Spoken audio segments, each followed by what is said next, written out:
Hi ನಮಸ್ಕಾರ ಎಲ್ಲರಿಗೂ. Welcome to Meena Vijayalakshmi channel.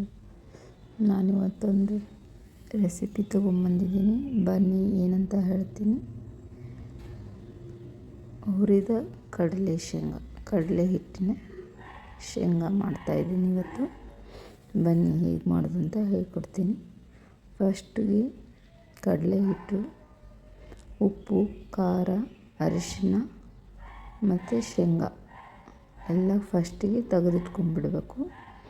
ತೆಗೆದಿಟ್ಕೊಂಡಾದಮೇಲೆ ಕಡಲೆ ಹಿಟ್ಟು 2 ಸ್ಪೂನ್ ಆಗುವಷ್ಟು, ನಾವು ಶೇಂಗಾ ಎಷ್ಟು ತಗೋತೀವಲ್ಲ ಅದ್ರ ಮೇಲೆ ಕಡಲೆ ಹಿಟ್ಟನ್ನು ತೊಗೋಬೇಕು.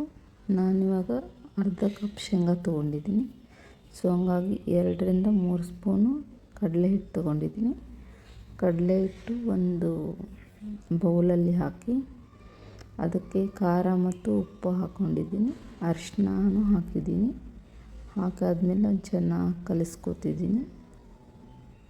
ಕಲಿಸ್ಕೊಂಡಾದಮೇಲೆ ಅದಕ್ಕೆ ಶೇಂಗಾ ಹಾಕ್ಕೋಬೇಕಲ್ವ, ಇವಾಗ ಶೇಂಗಾ ಹಾಕ್ಕೋತಾ ಇದ್ದೀನಿ.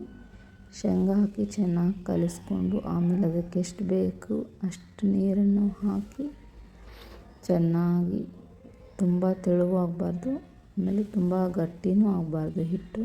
ಆ ಥರ ಒಂದು ಸ್ವಲ್ಪ ಕಲಿಸ್ಕೊಂಡು ಒಂದು 10 ನಿಮಿಷ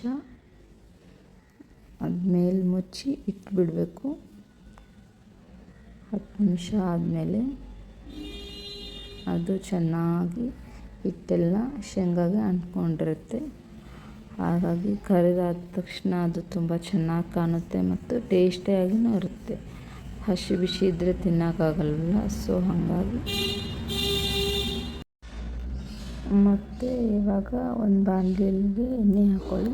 ಎಣ್ಣೆ ಹಾಕ್ಕೊಂಡು ಎಣ್ಣೆ ಕಾಯ್ದ ತಕ್ಷಣ ಶೇಂಗಾ ಬೀಜವನ್ನು ಒಂದೊಂದಾಗಿ ಮೀಡಿಯಮ್ ಫ್ಲೇಮ್ ಒಳಗಿಟ್ಟು ಒಂದೊಂದಾಗಿ ಬಿಡ್ತಾ ಹೋಗಿ. ಒಂದೊಂದಾಗಿ ಬಿಟ್ಟರೆ ಅದು ಅಂಟ್ಕೊಳ್ಳಲ್ಲ, ಇಲ್ಲಾಂದರೆ ಎಲ್ಲ ಮಿಕ್ಸ್ ಆಗಿಬಿಡುತ್ತಲ್ಲ, ತಿನ್ನೋಕೆ ಅಷ್ಟೊಂದು ಇದಾಗಂಗಿಲ್ಲ. ಸೊ ಹಂಗಾಗಿ ಒಂದೊಂದು ಬಿಡ್ತಾ ಹೋಗಿ 5 ನಿಮಿಷ ಆದರೂ ಮೀಡಿಯಮ್ ಫ್ಲೇಮ್ ಇಟ್ಟು ಚೆನ್ನಾಗಿ ಅದನ್ನು ಫ್ರೈ ಮಾಡಿ.